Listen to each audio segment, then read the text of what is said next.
Solar Group apresenta. Um dia, isso foi um sonho. Um sonho sobre o céu, sobre voos livres, sobre viagens à volta do mundo. E nós a tornámos realidade. Mas o que foi preciso para isso? Os nossos sonhos tornaram-se os nossos objetivos. As nossas concepções tornaram-se os nossos planos. As nossas ideias estão a transformar-se num roteiro e numa tecnologia de produção. O nosso cronograma está preenchido para os próximos anos. Desenvolvimento e construção. Componentes e materiais. Fabricação de modelos e realização de testes. Do sonho caminhamos e assim para o resultado. Percorre este caminho connosco. Solar Group apresenta o projeto de dirigíveis de nova geração. Escolhemos a melhor forma de prever o futuro, criá-lo juntos consigo.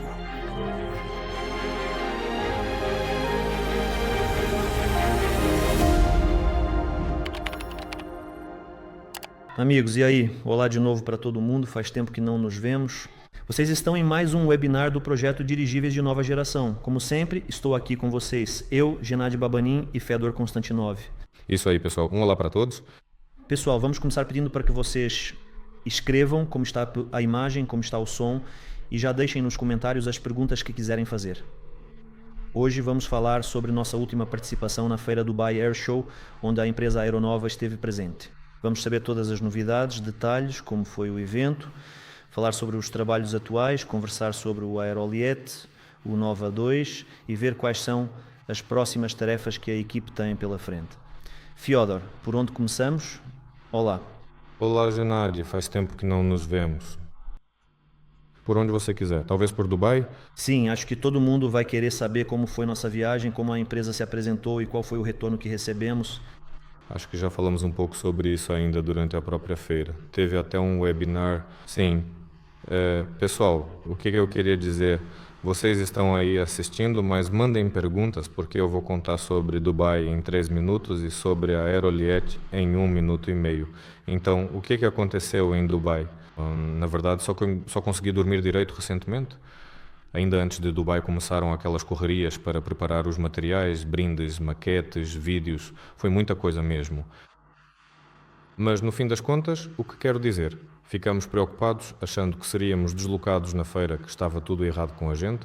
No final, vimos que nos preparamos como verdadeiros campeões. Sim, estava tudo incrível. Nosso stand ficou irado. A gente chamou uma atenção absurda. Fizemos tudo certo com o stand. Penduramos a maquete, colocamos aquelas telas enormes, dava para ver a gente de qualquer lugar. E também participamos do pitch. O fato do Milad ter falado no palco principal, isso também foi demais. E aliás, descobrimos uma coisa. Naquela hora mandamos uma foto, acho que até enviei um vídeo, mostrando que a Aeronova estava listada entre os patrocinadores. Isso tudo foi justamente porque nos inscrevemos para o pitch e, por causa disso, tivemos que pagar um tipo de pacote estendido. Não era muito mais caro, mas por algum motivo, parece que as pessoas não querem se apresentar. E por isso, colocaram a gente na lista oficial de patrocinadores, ou seja, a nossa empresa foi reconhecida.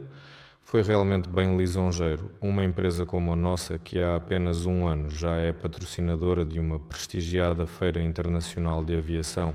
Sim, engraçado. Então, o que aconteceu? Recentemente, literalmente ontem, terminamos de organizar toda a tabela com os contatos. No total, conseguimos um pouco mais de 200.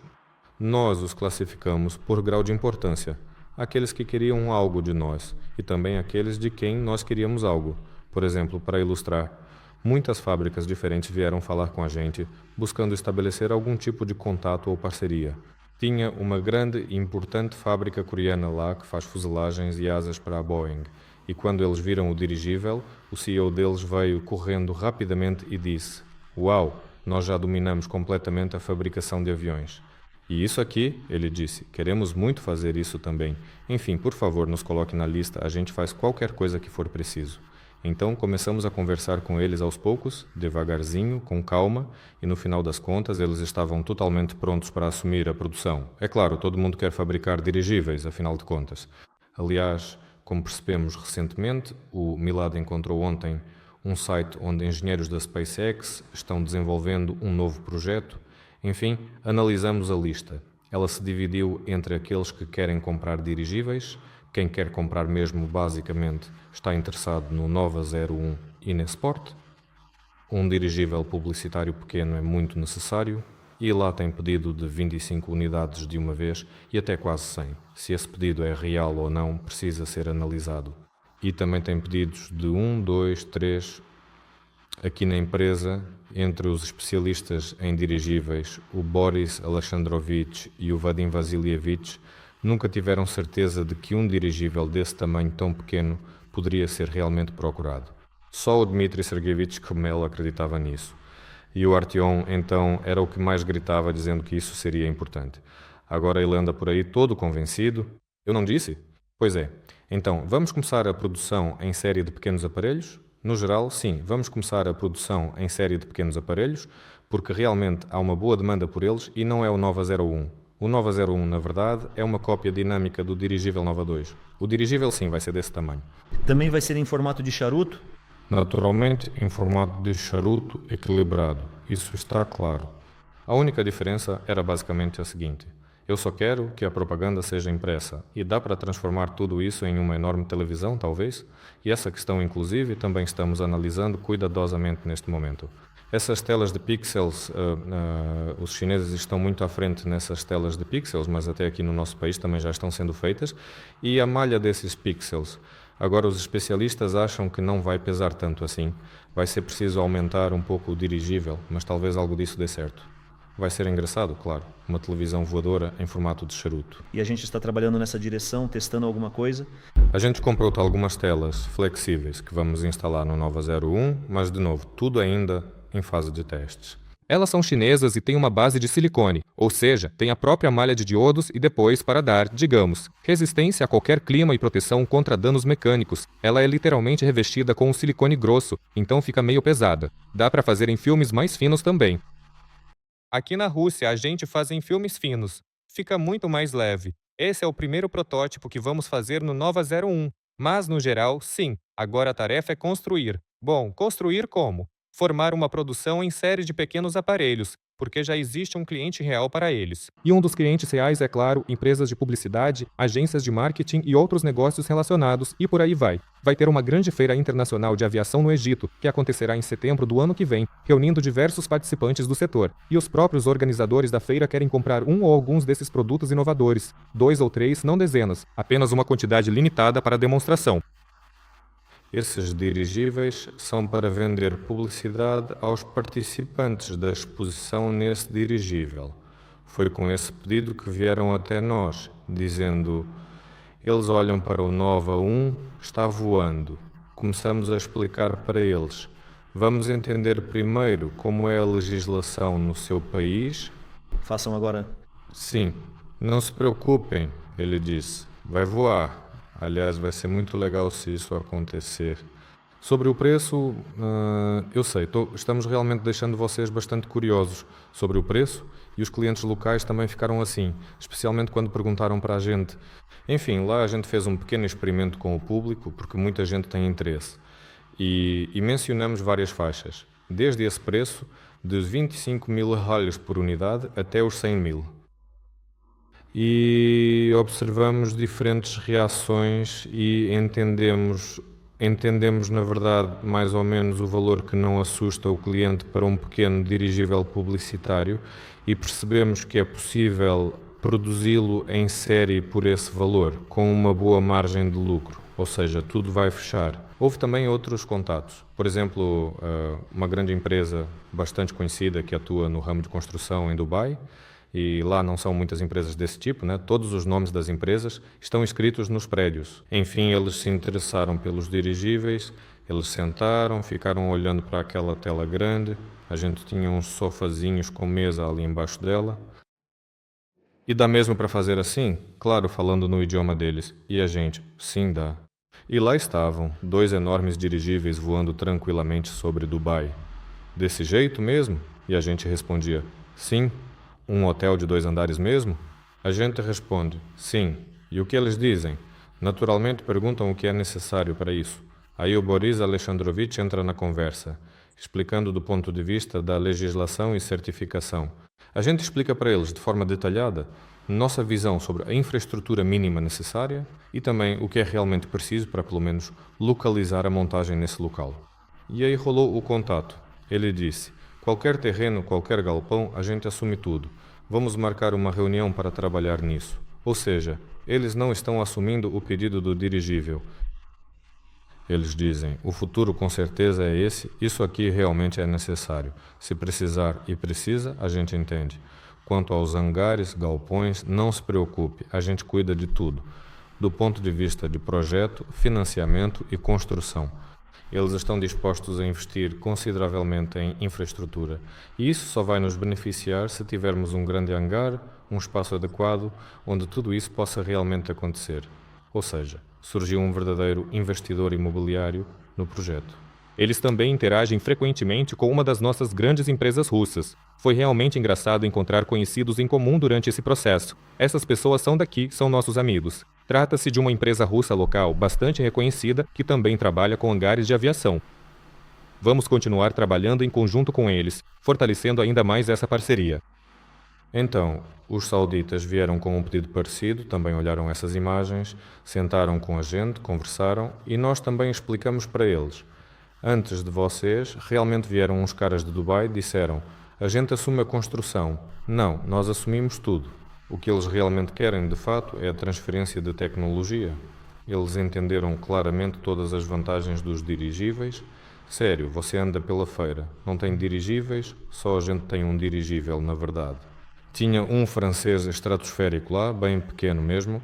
É uma grande e importante empresa espacial francesa, algo muito parecido com a NASA ou a Roscosmos, só que francesa. E eles já estão tentando fazer esse dirigível estratosférico há muito tempo, já faz 10 anos. Ele estava lá pequenininho. Ou seja, tirando esse pequeno stand, ninguém mais tinha nada sobre dirigíveis. Só a gente tinha e, naturalmente, isso chamava bastante atenção. E os sauditas, pelo que entendi, estavam lá justamente com esse objetivo específico, encontrar algo realmente novo, de certa forma. É claro que lá tinham táxis autónomos do tipo quadricóptero, pareciam bastante futuristas, do tipo octocóptero também, sim, tinham muitos por lá, mas parece que esse mercado já está ocupado. Ainda não está totalmente formado, mas já tem muita gente envolvida. Uns falando sobre os próprios veículos, outros sobre o software para eles, outros ainda sobre a infraestrutura. E aqui o campo está totalmente aberto. E não foram só eles que notaram isso, muita gente percebeu. Empresários que trabalham com...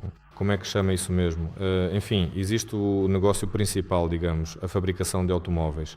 E existem outros 1000 negócios ao redor disso, começando pela venda, manutenção técnica e tudo mais, até mesmo lava-rápidos. É a periferia, digamos assim. Apareceram empresários que justamente queriam a periferia da aviação e eles diziam, poxa pessoal, isso aqui é uma mina de ouro, vocês chegaram lá, estamos com vocês. Eles se apresentavam, entregavam cartões de visita, diziam... Todo mundo entendia em que estágio estávamos. Não escondíamos nada de ninguém, todo mundo sabia que tínhamos apenas 1 ano. Em 1 ano, formamos um escritório de projetos, temos uma pequena cópia dinâmica voando. Já estamos em desenvolvimento avançado, na fase inicial de produção do modelo de 2000, e temos tais e tais planos. Todo mundo está esperando no geral, tanto os empresários quanto os compradores. E os sauditas dizem, isso tudo é incrível, mas que tal fazer a mesma coisa, só que no nosso país? E a gente, como assim, só no de vocês? Eles respondem, venham, vamos mostrar para vocês que é um país completamente diferente. Vocês já conversaram com alguém em Dubai? Entenderam mais ou menos quais mecanismos de interação podem realmente existir aqui? Que tipos diferentes de apoio, financiamento e assim por diante, certo? Ele diz, aqui é uma coisa, mas no nosso país tudo é completamente diferente. Somos um país muito mais rico, é muito mais fácil conseguir várias autorizações e tudo mais. Vocês só precisam vir até nós. Nós vamos construir para vocês tanto os estaleiros quanto as fábricas, só para que os dirigíveis sejam produzidos na Arábia Saudita. Um contato realmente muito caloroso. Trabalhamos muito próximos, eu e esse cara incrível.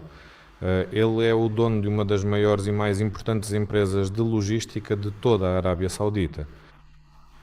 Demos uma olhada rápida. Enfim, é uma empresa riquíssima, extremamente próspera e de grande sucesso no mercado. E ele nem falava em nome próprio, mas sim falava em nome do negócio, da empresa e também do governo. Enfim, tem essa proposta interessante. Ele disse: só me mande esses vídeos que vocês têm, que eu mostro para quem precisa, para as pessoas certas.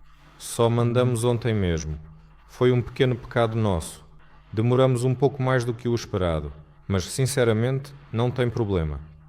Ele disse que está pronto para vir à Rússia. Ele realmente precisa muito disso. Também entendeu que é possível investir dinheiro e que o retorno daqui vai ser colossal.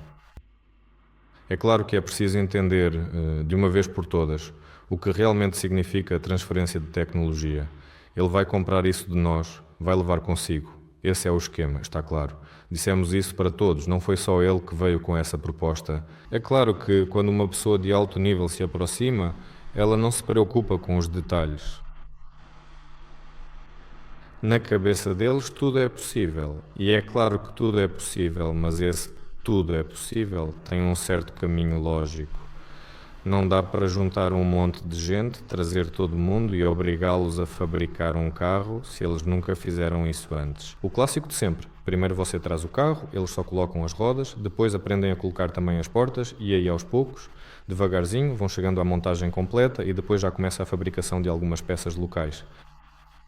A gente, claro, explicou tudo isso para eles, que agora, por exemplo, a Nova 2 está sendo montada aqui. A gente testa tudo, ajusta até chegar a um produto final, faz a certificação, por exemplo, aqui mesmo, e depois já podemos transferir para lá e montar a linha de produção, mandando as peças daqui no começo.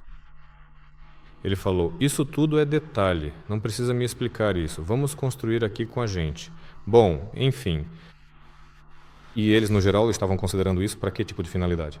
Também para publicidade ou os sauditas?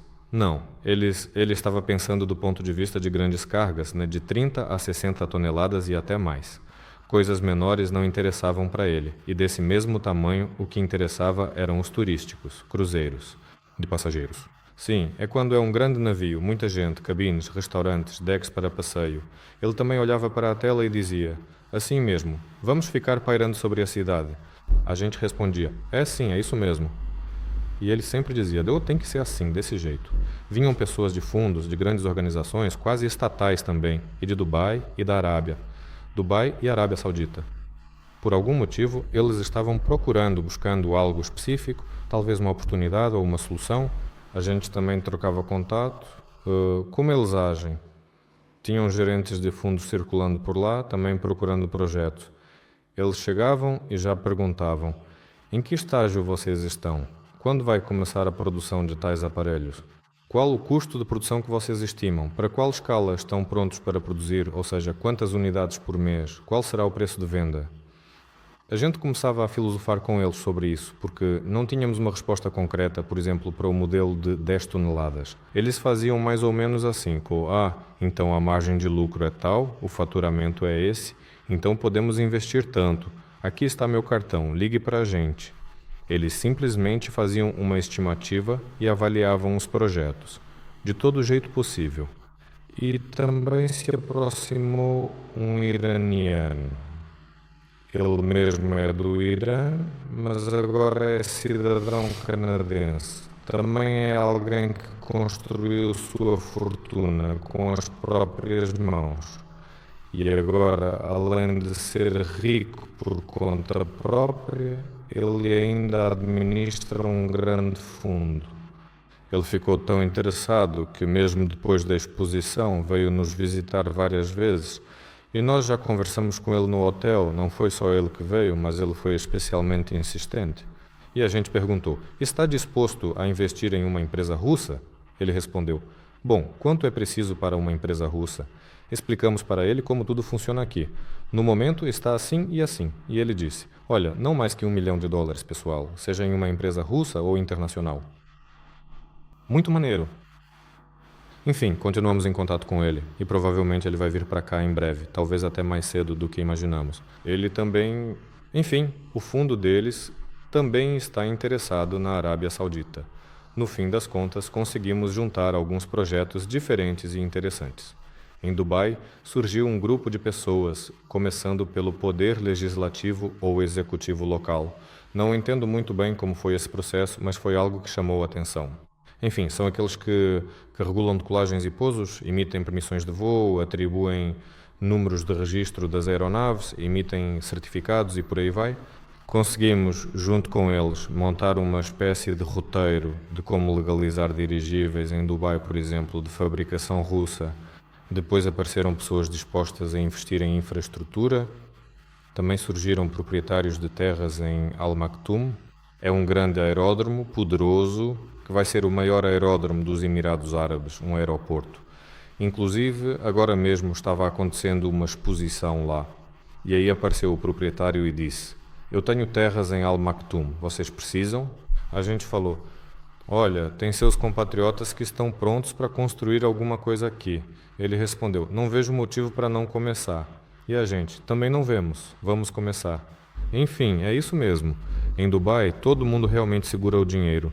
Posso te dar um terreno, posso construir um prédio para você, se você quiser. A gente pode certificar para você sem problemas, mas procure, por favor, um cliente interno em Dubai.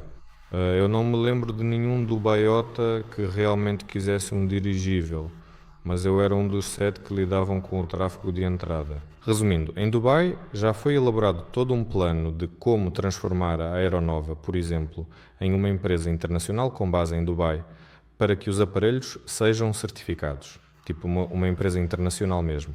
Lá está tudo absolutamente claro sobre o que fazer, todos os contatos necessários estão disponíveis e o entendimento mútuo existe. Vamos começar. A entrada lá, em Dubai, vai acontecer através dos drones. Ficou um pouco estranho, não lembro se já falei disso antes ou não. A certificação dos aparelhos tripulados lá é totalmente pronta, tipo chave na mão, basicamente como um serviço terceirizado. É uma certificação europeia e americana, ou seja, eles não têm um órgão certificador próprio, têm um acordo com a EASA e a FAA, a americana. Então, se alguém em Dubai quiser se certificar, é a agência europeia ou americana que faz a certificação. Isso é para os aparelhos tripulados. Sobre os drones, eles têm sua própria legislação interna e o mais engraçado é que Boris Alexandrovich discutiu com eles por muito tempo. É um trocadilho, sim. Ele disse: isso é impossível. E eles: mas é assim mesmo. O fato é que eles certificam os drones por conta própria, inclusive os táxis autônomos, nos quais as pessoas andam. Na nossa concepção, drone é algo de carga, mas não. Esses táxis autônomos em Dubai também podem ser certificados. Ou seja, se a nossa Nova 2, por exemplo, voa com um piloto e 5 passageiros, surgem problemas de certificação porque as normas americanas, europeias, é possível, tudo é possível, só que é demorado, caro e complicado. Mas se na Nova 2 entram 6 passageiros e ela é autónoma, aí é tranquilo. A gente passa direto. Então, a primeira coisa que a gente vai ter que fazer, claro, é pegar esse Nova 01 de série. Talvez, quem sabe, ele vire o Nova 02 ou até mesmo Nova 025. Vamos ver como as coisas se desenrolam. Quando ele estiver pronto, nós o levamos para Dubai e lá conseguimos o certificado local para ele, garantindo que tudo esteja em conformidade. Certificado local, número de registro da aeronave. E aí já começamos os voos em Dubai, por exemplo, com fins publicitários ou outros. Porque em Dubai as empresas compram publicidade em dirigíveis. Lá tem 2, acho, dirigíveis de ar quente voando. É tipo um balão com queimador. De ar quente. Sim, de ar quente, só que ainda com hélices.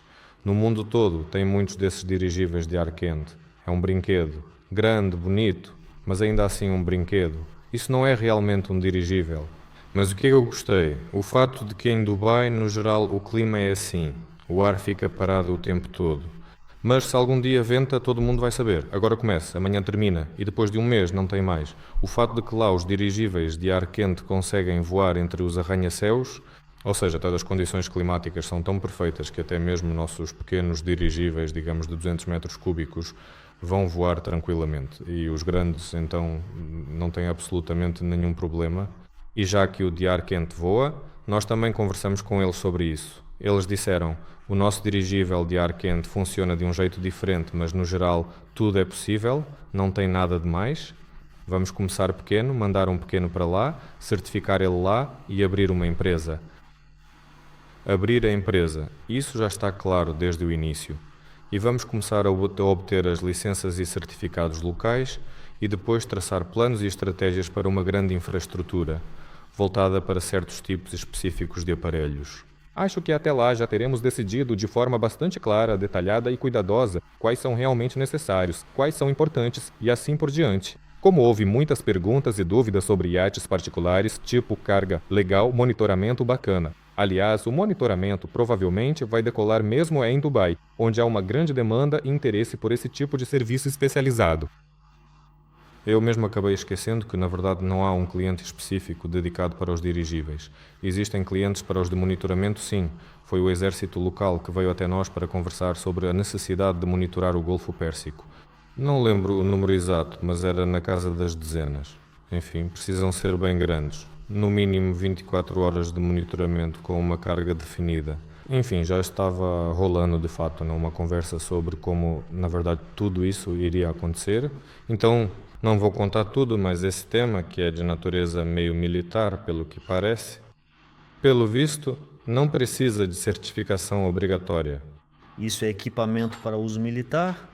Bem, se os militares estão realmente comprando, sim, tudo por lá é de fato muito mais simples e fácil de se resolver e... Menos problemas, simplesmente. Sim, estou tentando me lembrar exatamente com quem estamos em contato agora, neste momento. Mas, na verdade, isso não importa muito. Basicamente, todos estão em contato. Já enviamos cartas detalhadas sobre os próximos passos que devem ser seguidos.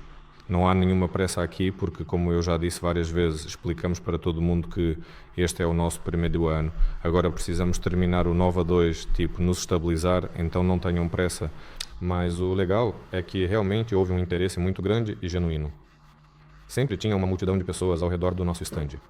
Teve um momento em que eu até pensei, será que dá para descansar um pouco? Quanto tempo mais isso vai durar? Parem um pouco. Sim, eles continuam vindo e vindo. Eles continuam curiosos, sempre interessados. E se a gente fizer isso? E se a gente fizer aquilo? Os webinars estão sendo traduzidos? Acho que sim, provavelmente. Vão ser traduzidos depois. Enfim, havia muitos interessados vindos da Índia. Esses eram, sem dúvida, os mais interessados, para não dizer, também os mais insistentes de todos. Chegavam tanto pessoas curiosas quanto pessoas realmente sérias, todas tentando conseguir direitos exclusivos para vender dirigíveis. Diziam, deixa que só eu ajudo vocês a fabricar. Tentavam, de todas as formas, conseguir representação exclusiva para si mesmos. Sim, e lá, eu não conversei com os indianos. Aconteceu que o Vadim Vassilievich acabava lidando com todos eles. No fim das contas, ele dizia para cada indiano que se aproximava, já compraram tudo de novo, compraram os dirigíveis, compraram o negócio, compraram tudo. É, basicamente isso. Mas vou repetir agora, acho que já contei isso naquele outro webinar. Como é que funciona a mecânica? A gente foi para uma feira em Dubai, digamos assim, chamou muita atenção, despertou muito interesse e fez um monte de contatos. Agora começa aquele período inicial de namoro nas conversas, ou seja, a concretização do pedido, o esclarecimento de alguns parâmetros importantes ou a formação detalhada do perfil técnico. Ou seja, é realmente um trabalho conjunto para definir, de forma colaborativa, os próximos passos a serem seguidos. Se for construção, é sobre construção. Se for transferência, é sobre transferência. É realmente um trabalho grande. Não é como simplesmente ir à loja e comprar um produto já pronto na prateleira. Aqui, afinal de contas, cada um tem seus próprios interesses e motivações. É, portanto, um trabalho complicado. Esse trabalho, de fato, acontece. E, como regra, tudo já está assinado. E na próxima feira, na maioria das vezes, alguém espera até lá e acontece aquela assinatura solene, formal, de algum contrato importante. Houve muitas assinaturas de contratos importantes por parte de outras empresas. Se você acompanhar atentamente as notícias sobre a feira, a Airbus vendeu tanto, realmente impressionante. Não é como se fosse simplesmente uma loteria de 5 dias, afinal de contas. Vendido para este senhor. Não é assim. Eles passaram muitos anos trabalhando nisso antes disso. O projeto, e lá só fizeram a assinatura solene, e agora estamos entrando em um período parecido. Agora temos todos os contatos que servem como base para o trabalho. Aliás, muitos europeus eram do norte da Europa. Também estavam muito interessados. Diziam, legal, muito bacana. Precisamos muito. Nova 2, Nova 8. Estamos prontos para comprar tudo. Vamos marcar uma ligação, estudar essa questão. exceto os britânicos. Por algum motivo, foi justamente o Reino Unido que reagiu de forma muito dura com a gente. Viravam o rosto e iam embora. Provavelmente por motivos políticos deles. Eles não deixavam a gente entrar nos estandes deles. Isso era muito engraçado. Sério mesmo? Sim, eles tinham um estande. Era com radares ou algo assim. A feira era meio militar. Metade da exposição era basicamente tudo que voa, com coisas que servem para causar dano a alguém. E eles tinham um estande. Eu olhei os folhetos, tinha um balão de ar quente neles. Eu pensei, olha, um dirigível. Ficou claro. Era um complexo de balão de ar quente importado. Cheguei lá e falei, hello my friends. Peguei o folheto e comecei a olhar. Vi que era do Reino Unido. Já tinha percebido, quando eles vinham nos nossos estandes, como eles reagiam. No nosso estande não tinha bandeira, não tinha nada, só aeronova, algumas pessoas ali. E o Milad e o Zubkevich falavam inglês muito bem. Eu, de propósito, falava com o sotaque mais russo possível. Quando percebiam que éramos russos, os britânicos reagiam de um jeito estranho. Então, eu chego perto e ele fala, hello, tentando puxar a conversa comigo. E eu entendo que preciso criar um contato com a pessoa. Vou conversando devagar, aos poucos. Ele percebe pelo meu sotaque que sou russo e simplesmente começa a puxar o folheto. Aí eu falo, o que você está fazendo? Ele fica dizendo, exportação impossível, uma reação muito estranha, mas todo o resto, super legal, muito bacana.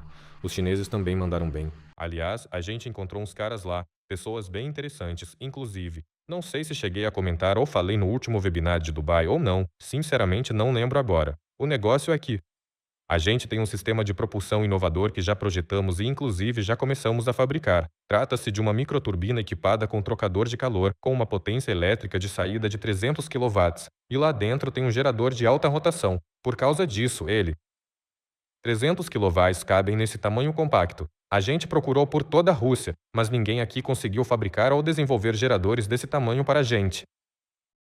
Eles até poderiam, mas seria tipo 10 bilhões e 10 anos, mais ou menos isso. E os chineses disseram, como os chineses disseram, a gente sabia que eles estavam desenvolvendo esses geradores justamente para a própria eletroaviação deles, também pensando em instalar em turbinas no futuro. Na verdade, eles já têm uma turbina, mas ela não tem trocador de calor.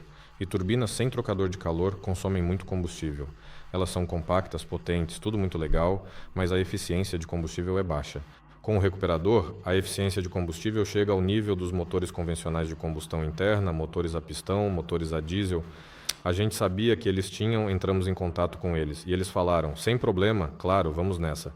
Mas a gente precisou adaptar um pouco para a nossa turbina e durante um ano trabalhamos juntos, ajustando as características dele, até ajudamos eles a aprimorar o produto, o que foi engraçado. Eles ficaram muito surpresos com o nosso nível de conhecimento nesse assunto. E eu fiquei 2 dias indo lá. Você corre para o laboratório como se fosse para o trabalho. Não é passeio. Chegava correndo. Já tinha alguém lá e pronto. Engraçado que a exposição começava às 10 da manhã. A gente chegava cedo, tipo 9h30, e já estava lotada de gente. Eu pensava, como é que deixaram todo mundo entrar tão cedo? Passava correndo, né? Olhei. Parecia muito com o nosso gerador. Muito parecido, mas muito mesmo.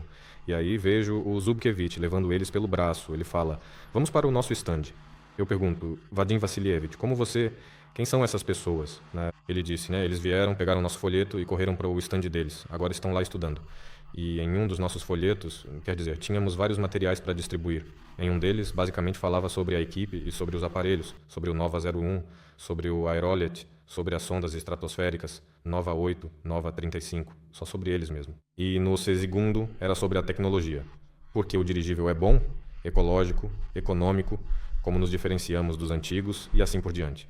Lá tinha nosso modelo 3D da microturbina, justamente sobre o fato de que o coração dos dirigíveis do futuro é híbrido, um sistema de combustível e propulsão baseado em microturbinas com trocadores de calor. E nesse modelo 3D, naturalmente, o gerador estava preso de lado. Eles pegaram esse papel e ficaram lá. Olha só, eles mostraram o nosso gerador, colocaram no projeto deles. Enfim, e o Zubkevich? Houve um mal-entendido? Não, eles só disseram, tá, essa é a nossa modelo 3D. E o Zubkevich trouxe eles até a gente e falou, poxa Fê, tem uns chineses aqui. Eu vi que eles estavam folheando a nossa coisa, a nossa brochura. Aí cheguei neles e perguntei, e aí, estão achando interessante? E eles, olha, o que é isso aqui? Ele fala, isso aqui é para nossa microturbina na China. Vocês estão comprando por intermediários? Nós é que somos os fabricantes? Porque vocês trabalham com intermediários? Tinha que ter trabalhado direto com a gente e por aí vai. O Vadim Vassilievich ficou tipo, eu não estou entendendo nada, vamos lá. Eles trazem os chineses até mim. Os chineses, com os olhos arregalados, tentam explicar. Eu falo, calma aí, segura as pontas. E começo a lhe explicar. Naquele ano, em tal data, entramos em contato com vocês. 2 geradores. Ele fica indo de um lado para o outro. Nós também estamos fazendo 2 geradores para tal empresa. Eu digo, abre o WeChat. Ele abre o WeChat e eu vejo direto no WeChat dele o nosso grupo em comum, onde estou eu, o pessoal das microturbinas. Eu digo, mas são vocês que estão fazendo pra gente. Ele ficou tipo, irmãos, e veio me abraçar. Enfim, é isso mesmo, pessoal. Foi realmente engraçado como tudo aconteceu. Justamente na semana passada, né, eles finalmente terminaram os geradores. Eles estão atualmente fazendo 2 geradores completos e também 2 inversores para esses geradores. Só que eles já tinham esses equipamentos, mas eles os modernizaram para a gente porque tinha algumas particularidades. Precisava diminuir um pouco a rotação, aumentar um pouco a potência de saída, implementar modos de operação nos inversores. E na semana passada eles estavam justamente terminando isso e ele na feira falou, venham, a gente já tinha convidado vocês. Você vai vir para os testes? Claro que eu não fui porque eu estava em Dubai. Depois de Dubai eu vim direto para cá, estamos de mudança, aquela correria toda de sempre. Mas o nosso especialista, o Igor, já estava na China, ele já tinha ido até lá antes de nós chegarmos. Eles estavam testando os geradores, por enquanto, no modo de partida, né? Ou seja, a microturbina, mas como um motor, ela precisa ganhar rotação. Então, o gerador serve como motor de partida. Ele funciona tanto como gerador quanto como motor de partida. E na semana passada, os testes foram feitos no modo de partida. É isso. Tem vídeos, tem relatórios. Enfim, tudo foi confirmado, tudo está funcionando como deveria. Na próxima semana, começam os testes no modo de geração. Se tudo correr bem, o gerador será enviado para cá. Isso foi, digamos, das coisas curiosas que aconteceram na feira. Enfim, demos uma volta, procuramos instalações parecidas, não existem instalações semelhantes. Existem turbinas comuns, também com geradores, mas com muito menos potência do que precisamos. Acho que é uma empresa belga que fabrica. E nós fomos até lá. Bom, foi uma espécie de reconhecimento. Aliás, foi muito útil estar na feira do ponto de vista de pesquisa, espionagem industrial, ver quem faz o quê, quanto custa para cada um e por aí vai. Enfim, o sistema deles é turbina, gerador, controladores, sistema de gerenciamento, sistema de combustível. Ou seja, um pacote fechado. Uma solução turnkey dessas sai a partir de $500 mil. Uau, nada mal, não é? Sério, é isso mesmo. E levando em conta que o sistema deles ainda consome muito e tem potência menor.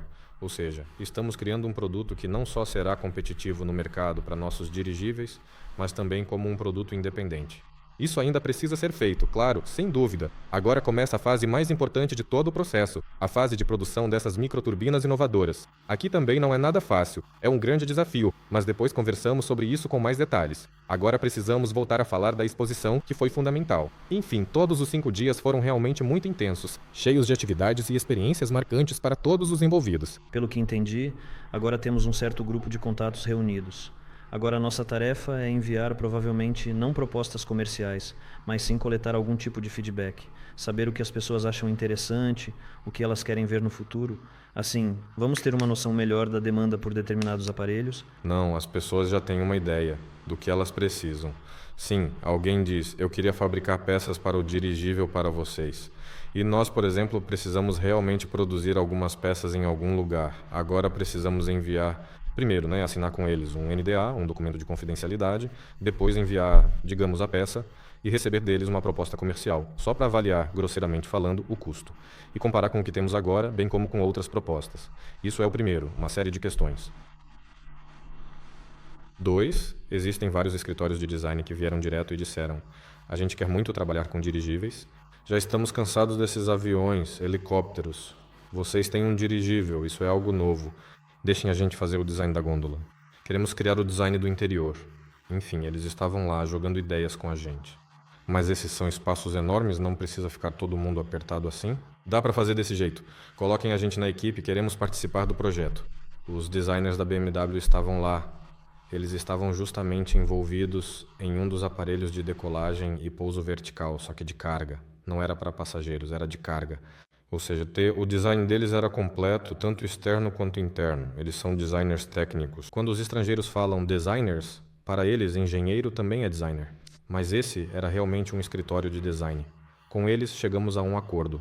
Agora precisamos enviar para eles, basicamente, as dimensões das gôndolas, Nova 8, Nova 35, como ela será por dentro, para que eles comecem a fazer os projetos conceituais e nos mostrem: olhem, é assim que a gente enxerga. E aí, se algo é legal, a gente começa a interagir de alguma forma. É claro que eles querem ganhar dinheiro além de atrair público. Naturalmente. Promova seus serviços. Esse é um conjunto de contatos. O segundo conjunto de contatos é mais específico, por exemplo, com órgãos governamentais. Eles precisam nos enviar todos os requisitos técnicos do drone, o que ele deve atender. A gente precisa estudar tudo isso, por exemplo, e definir exatamente o formato do drone que vai ser enviado para lá, de acordo com esses requisitos, além de manter uma comunicação com eles. Por exemplo, perguntar se entendemos certo ou não. Fizemos assim: tudo certo? Tudo certo, pronto. Em breve vamos até vocês. E eles respondem: ok, estamos esperando. Ou seja, esse é outro tipo de contato. O terceiro é sobre um projeto conjunto para lançar o projeto em algum mercado internacional.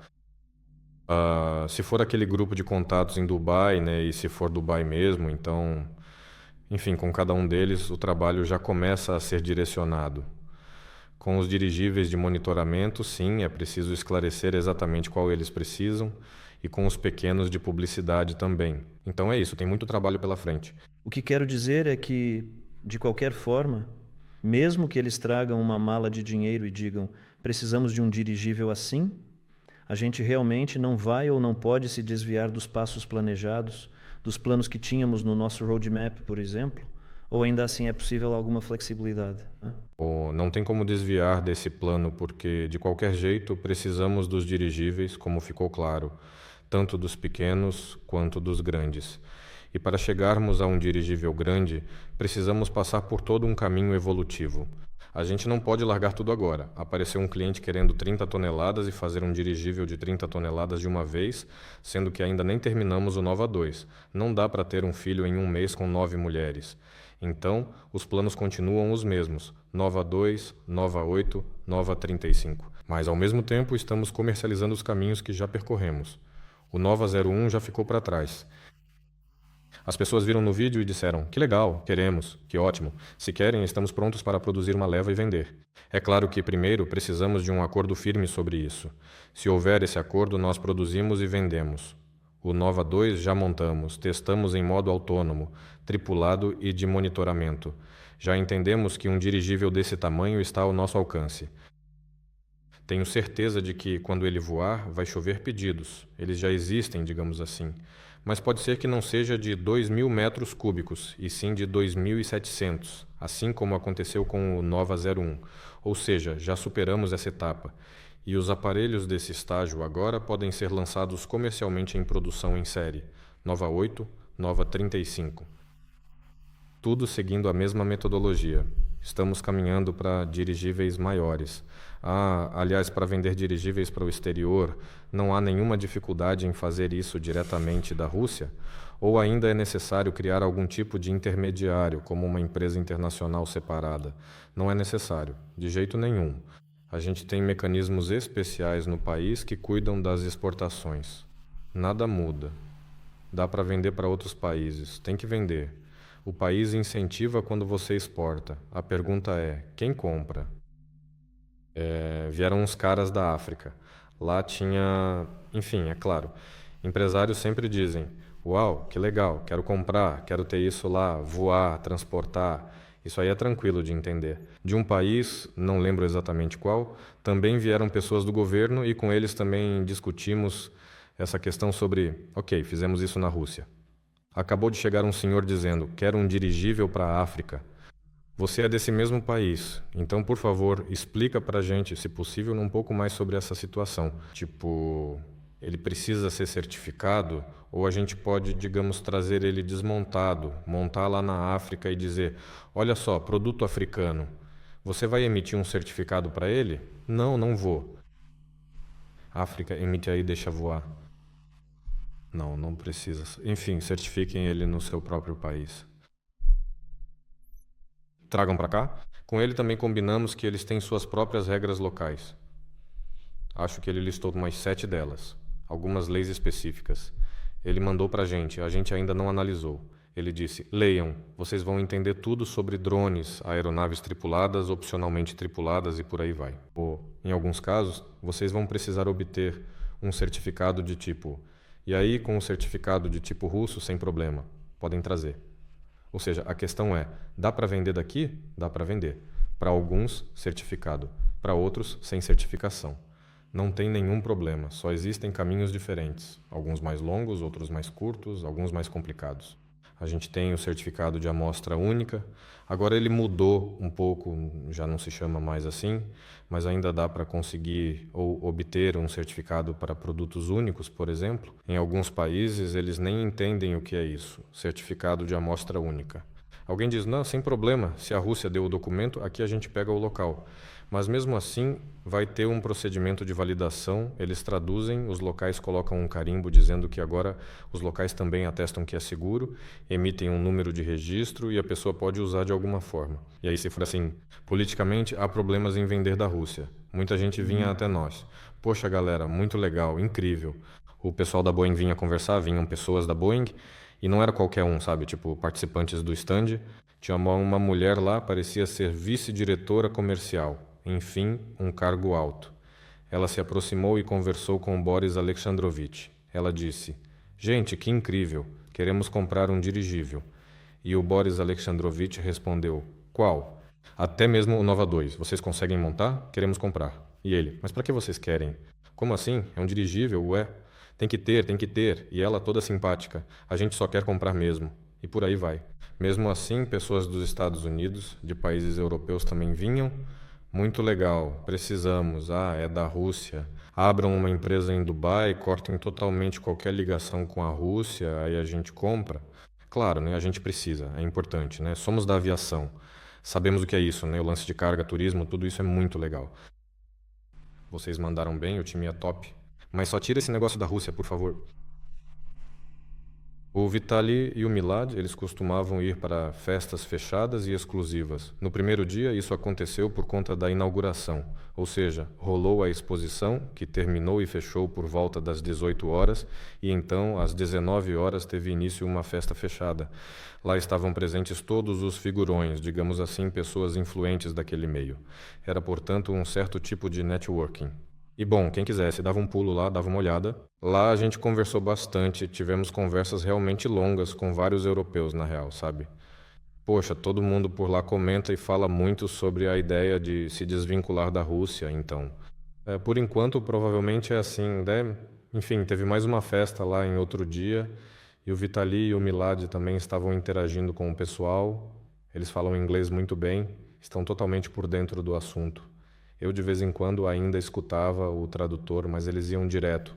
Todo mundo fala que está pronto para desenvolver negócios, pronto para investir dinheiro. É só abrir uma empresa internacional aqui, por exemplo, em Dubai, e pronto.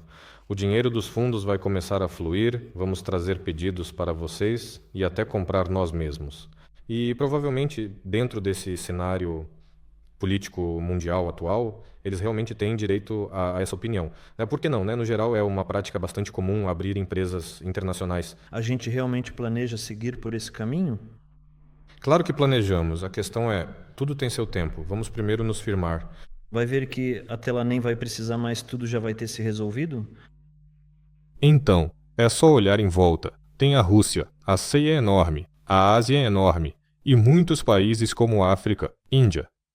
Eles também não lidam para essa política. Então, no geral, é impossível ficar totalmente sem pedidos. Sim, a questão é só quando a gente vai... Para alguns lugares vai ser mais fácil entrar, para outros, mais difícil. Para onde a gente deve ir? Provavelmente é melhor ir para onde for mais fácil. É assim que a natureza funciona. A água sempre desce a ladeira. É isso mesmo. E entendi corretamente que existe um certificado russo que vamos obter para nossos dirigíveis, e se ele for aceito no país onde o dirigível está sendo vendido, então, em princípio, eles podem usá-lo? Se não for aceito, então a questão da certificação fica por conta deles? Eles é que têm que resolver isso de alguma forma?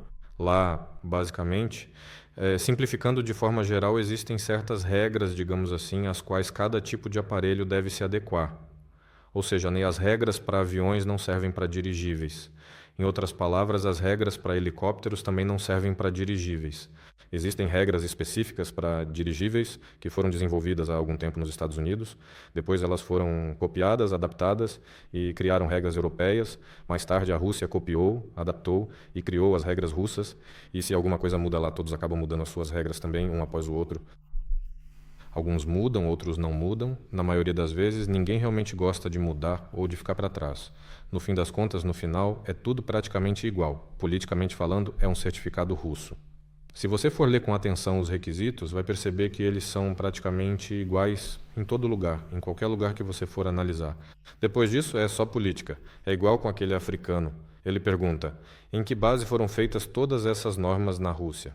Nós respondemos: na base europeia, internacional. Ele diz: então, sem problema algum, vocês nos enviam o certificado russo, ou seja, essa base de certificação detalhada. Nós comparamos cuidadosamente com os nossos documentos.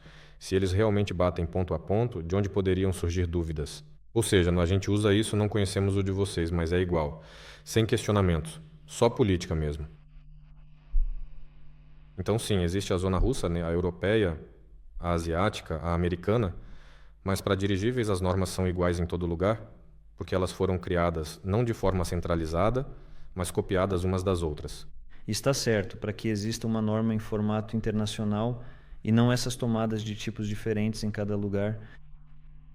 Bom, é justamente isso que a aviação busca. O avião foi criado principalmente para voar entre países, e aí eu invento minhas próprias normas. Isso não é eficiente. Para quê? Por isso elas são todas mais ou menos iguais. Certo, beleza.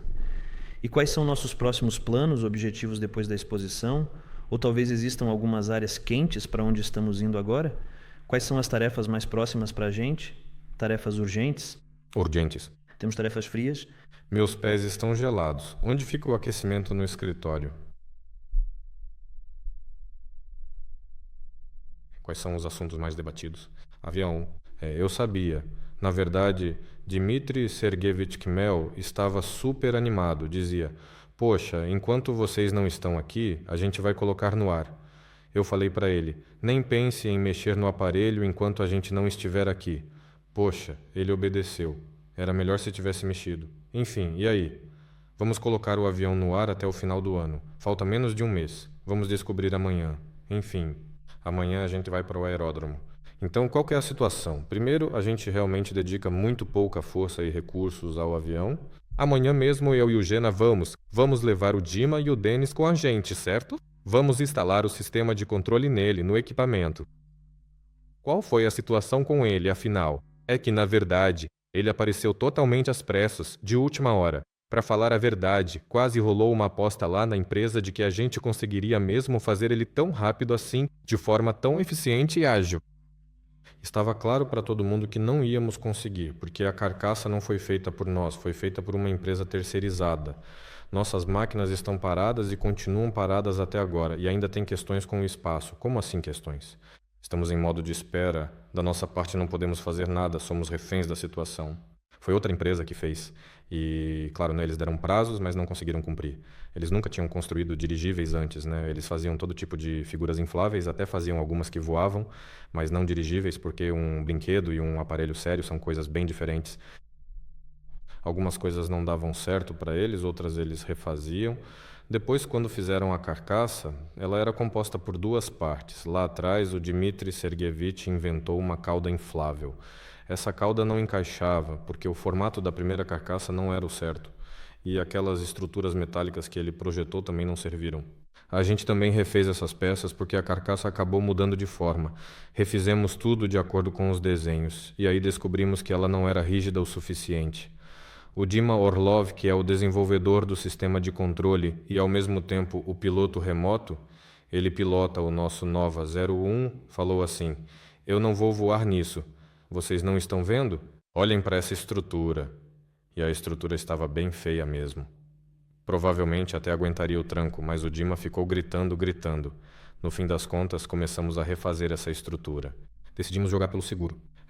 Por causa dessa reforma, o Dmitry Sergeyevich veio com suas ideias geniais sobre como ela deveria ser. Mas mesmo assim, eu entendo que, como o dirigível é pequeno, ele tem pouca potência de tração. Falta volume para ele conseguir, digamos assim, se carregar direito. E ainda por cima é híbrido e com uma estrutura enorme dessas. Dá vontade de fazer tudo mais leve, mais fino. Mas aí tudo fica meio frágil. Eu já falo: pronto, não mexe mais, fecha os olhos. O que sair, saiu. A gente fez uma estrutura bem rígida. Claro que ela acabou ficando um pouco mais pesada do que deveria. E a cauda também ficou um pouco mais pesada do que deveria. E, no fim das contas, o dirigível ficou com o centro de gravidade deslocado, ou seja, o centro de gravidade dele deveria coincidir com o centro de volume, para ele não girar no ar de jeito nenhum, para ele voar reto e não assim. Algo assim, é. E ainda por cima, ele é do tipo quadricóptero, né? Ou seja, possui 4 hélices, beleza, no Nova 2, o centro de gravidade coincide exatamente com o centro de volume e o ponto de aplicação da força nas hélices fica exatamente ali também no mesmo local. Tudo é, portanto, muito mais simples e fácil de entender. Simples e ele ainda é clássico. Ele é praticamente equilibrado, ou seja, com ele é tudo muito simples. Você mexe um pouquinho nas hélices e ele vai. Depois, do mesmo jeito, volta devagar, se você não mexer nas hélices. Você mexe nas hélices e ele vai de novo. Ou seja, tudo é muito simples.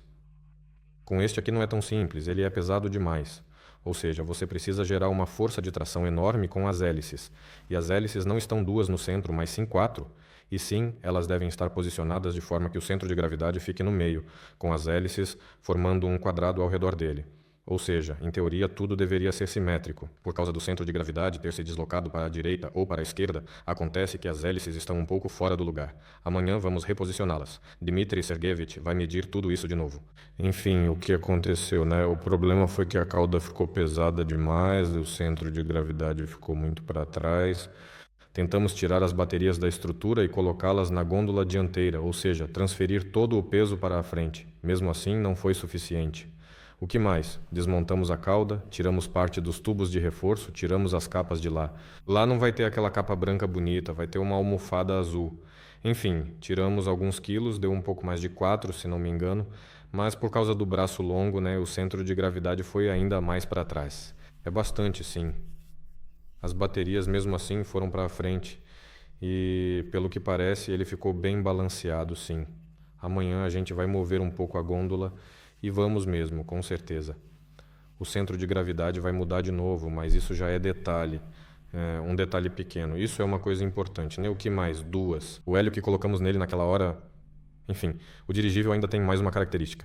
No clássico. Por que com ele não teve nenhuma dúvida ou problema? Porque ele voou tão rápido e ficou pronto. O Nova 01 tem um trem de pouso dianteiro robusto e um trem de pouso traseiro, com um rodinha atrás. Ela serve para que, durante a decolagem e o pouso, se por acaso ele levantar voo com um pouco de corrida, não toque o chão com a roda. Sim, e para que a empenagem traseira não toque o chão e ele possa sair tranquilamente, digamos assim. E o dirigível, né, um dirigível devidamente balanceado, tem essa característica, por isso dá para entender a quantidade de hélio. É difícil calcular o hélio. Sim, existem medidores de vazão, há sensores de pressão nos cilindros, mas mesmo assim é tudo mais ou menos, nada muito preciso. Basicamente você vai colocando hélio, colocando, e ele fica apoiado no trem de pouso dianteiro e na roda traseira.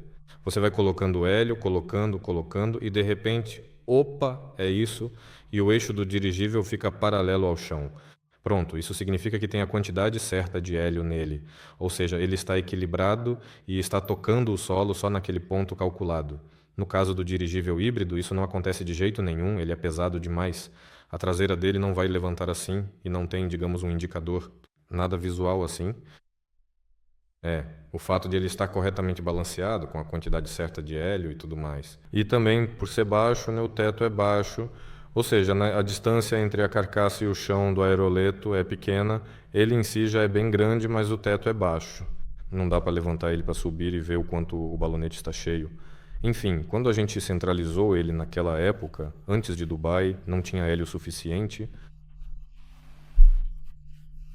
Isso ficou claro. Ele parece estar cheio. Você olha para ele. O dirigível está cheio, pronto. Ele tem 3 pontos de contato. Está nas balanças, você olha o peso. Está pesado demais. Pesaram tudo? Pesaram, e de certa forma tudo parece bater, mas mesmo assim você começa a calcular e percebe que o centro de gravidade não só estava indo para trás porque aqui está pesado, mas também porque ainda faltava colocar hélio. Você coloca o hélio e o mesmo efeito deveria acontecer ali, mas não acontece porque ele está muito pesado. Ele é híbrido. Visualmente isso não aparece. Pronto, o centro de gravidade se moveu. Enfim, o processo de balanceamento é muito complicado. E isso acontece tanto porque as peças de metal foram modificadas, quanto porque ele não é clássico, todas as metodologias estão lá. Por exemplo, quando fomos montar o Nova 01, o Boris Alexandrovich e o Vadim Vassilievich nos deram um manual. E você, de acordo com o manual... Tudo já foi feito, tudo já foi inventado. Sim, é só seguir o passo 1, 2, 3, 4, 5. Pronto. Montou, voou, decolou. Legal. Para os híbridos não existem esses manuais e a gente faz tudo na base da experiência. Na experiência, na tentativa e erro, no tato, ele ainda é diferente, se comporta de outro jeito, até mesmo no hangar, enquanto você está trabalhando com ele. E mais ou menos conseguimos terminar essa parte do balanceamento. Além disso, os prazos também foram ficando mais longos. Mudança. Exposição. Uma hora era a mudança, outra hora a preparação para a exposição, depois para a Yakutia. E ainda puxavam o Dmitry Sergeyevich por causa dessa estratosfera. Ou seja, a gente não estava muito focado no aerolote. Nós meio que sacrificamos, por assim dizer, nossa reputação ao passar para vocês alguns prazos, mas tudo isso, claro, pelo bem maior da empresa. Os controladores, como eu já tinha dito, até mostrei na época, eu estava sentado assim. Aqui está o controlador, é por causa dele e tal. O Dima conferiu esses controladores umas 100 vezes, tudo deveria estar funcionando. Da última vez que fomos ao aeródromo, o Dima liga. E eles não funcionam. Ou congelaram ou estavam cansados, mas não funcionam. Não congelaram, nem estavam cansados de forma alguma. Não, sinceramente, não me lembro exatamente como se chama esse componente de radioeletrônica, mas é assim mesmo, desse jeito específico. Na famosa loja chamada Chip e Dip, eles são vendidos sob uma determinada marcação especial que é própria dessa loja.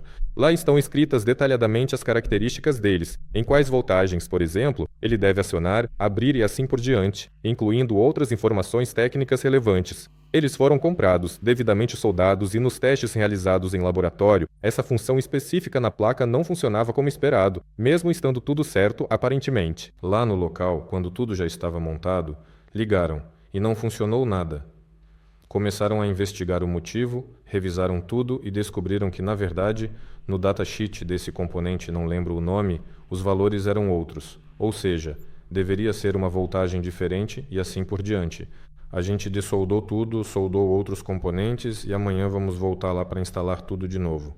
Enfim, o processo é longo, complicado, cheio de idas e vindas, mas tudo está indo na direção certa.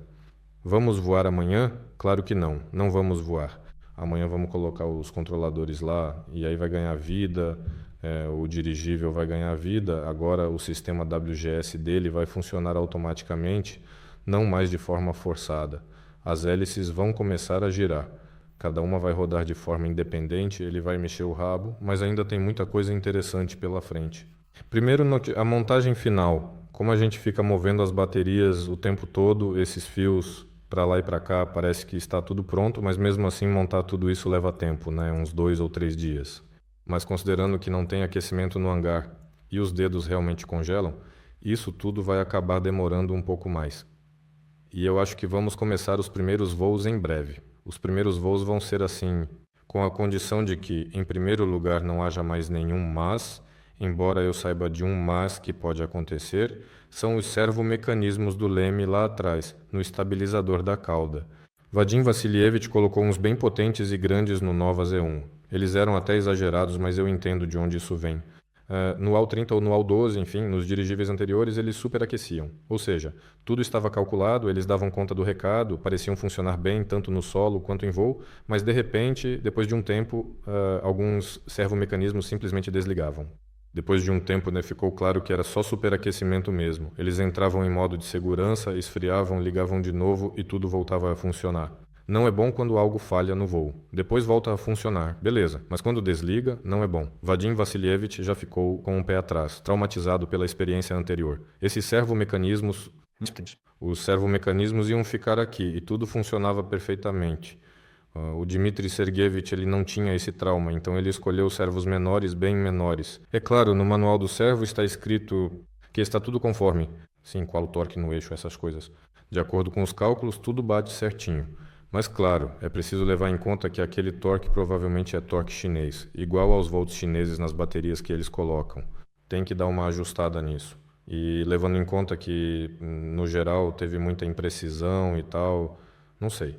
E se os servos não funcionarem, claro, a gente pega outros rapidinho, temos outros aqui, mas aí vai acabar atrasando um pouco de novo.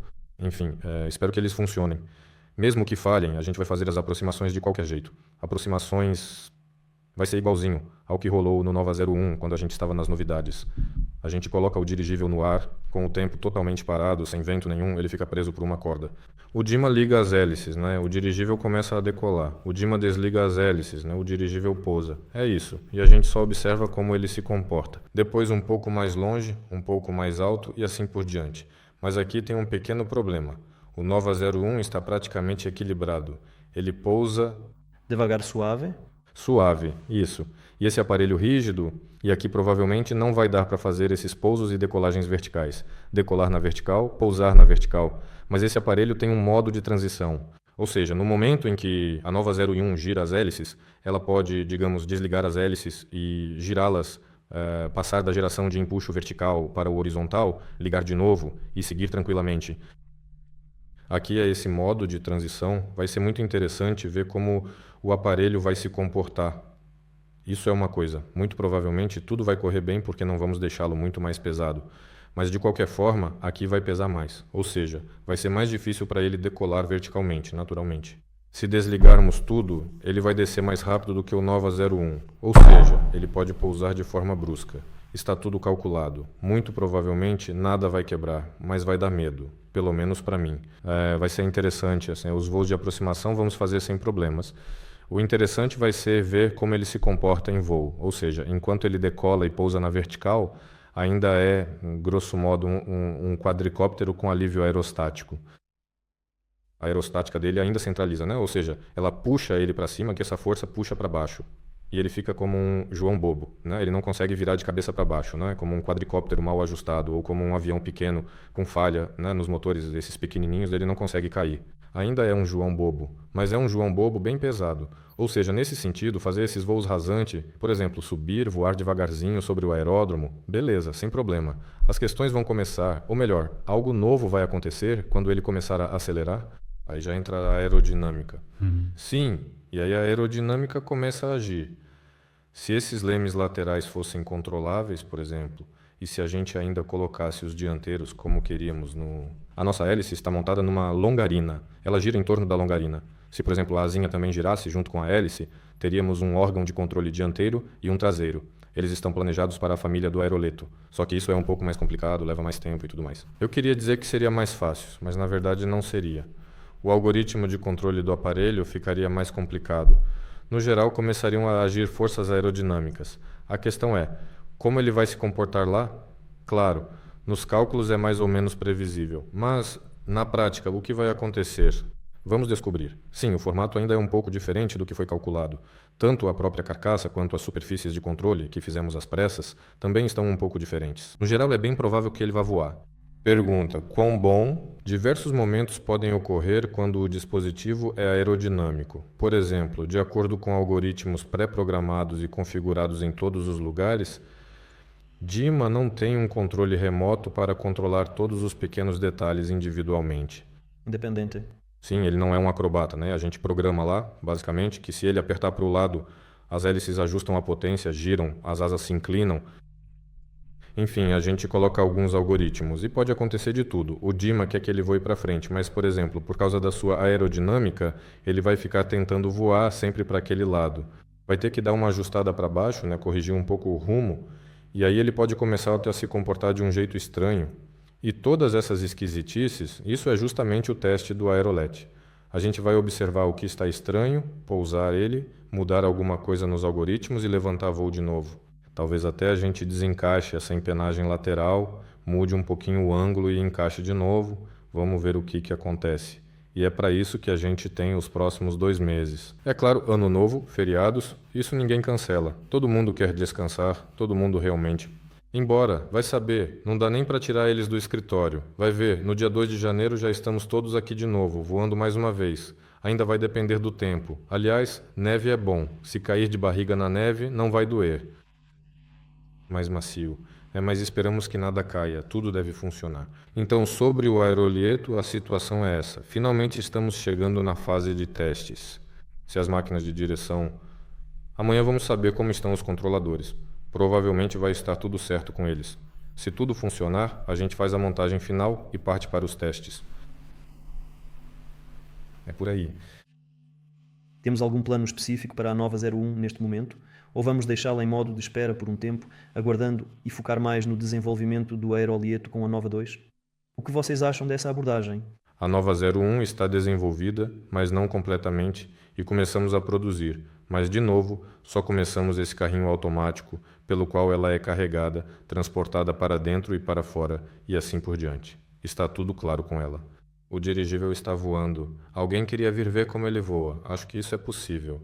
Está frio no hangar, mas é possível aguentar. Com ele está tudo certo. Ele cumpriu sua missão mínima. Ou seja, ele nos passou todos os modelos dinâmicos. Para o Nova 2, o sistema de controle funciona perfeitamente, todos os algoritmos estão refinados. Sim, é possível continuar, por exemplo, aprimorando o software de controle automático, patrulhamento, altitude e assim por diante. Tudo isso pode ser feito sim, mas não é a prioridade principal neste momento. Muito provavelmente sim, assim que o aerolite decolar, depois pousar e ficarmos realmente tranquilos com o aerolite, então poderemos avançar. Precisamos formar um complexo de testes de voo. Você mesmo vê, é difícil estar no escritório, estar na produção e ainda ter que ir até lá. Ou seja, seria preciso destacar engenheiros separados que estariam lá constantemente acumulando horas de voo e experiência. Seria incrível. Por enquanto não temos essa possibilidade e por isso é assim. Depois vamos decidir conforme o andamento do trabalho. Muito provavelmente vamos mudar o foco para o Nova 01, para o software e para os carrinhos automáticos. Nos veículos terrestres, sim, isso também é muito importante. Sobre o aerolier, mesmo que ele se saia muito bem e tudo mais, agora todas as forças e atenções estão totalmente voltadas para o projeto do Nova 2. Vamos terminar o aerolier e provavelmente vamos deixá-lo parado por um tempo considerável. Já está realmente na hora de colocar o grande dirigível no ar para finalmente vermos ele voando. Tem algo para contar sobre ele? Sobre o Nova 2. Bom, na verdade, sobre o Nova 2, vocês contaram bastante coisa logo antes de ir para Dubai, né? O Vadim Vassilievich disse que já está com aproximadamente uns 90% pronto, não foi mesmo? É só que está rolando um trabalho minucioso. Todos os modelos 3D estão sendo revisados junto com os tecnólogos, tudo conferido nos mínimos detalhes. Por exemplo, eles desenham algum suporte. O tecnólogo olha e fala: como é que eu vou usinar isso? Vamos mover essa parede para cá. Esses pequenos detalhes vão sendo ajustados cuidadosamente depois. O que já foi resolvido, né? Ou seja, aquilo que já está pronto vai para a produção. O que ainda não foi resolvido, eles continuam ajustando com atenção. Agora estamos projetando o mastro de atracação para ele. Terminamos o segundo ciclo de testes do VKD. Pequenos VKDs? Sim, claro. Isso também é uma das coisas legais que aconteceram.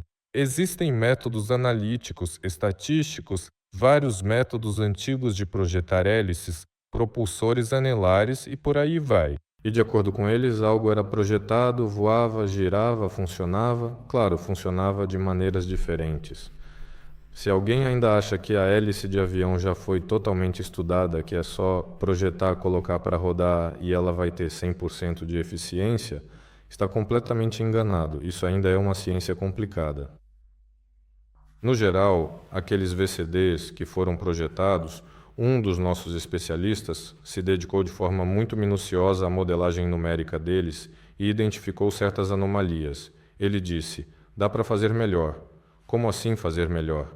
Sempre foi feito desse jeito. Ele projetou de uma forma melhor, do jeito que ele achava que deveria ser.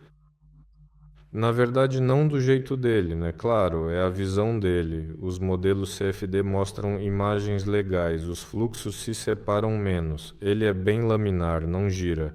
Todos esses diagramas de velocidade estão corretos. E ele diz: viu? Isso é melhor. Só que o nosso processo já estava quase indo para a produção, para uma organização terceirizada. A gente simplesmente entrega os desenhos e eles começam a fabricar esses anéis para a gente. Por enquanto, o processo ficou em pausa e eles discutiram bastante entre si. No fim das contas, imprimiram 2 conjuntos, um de um jeito, outro de outro.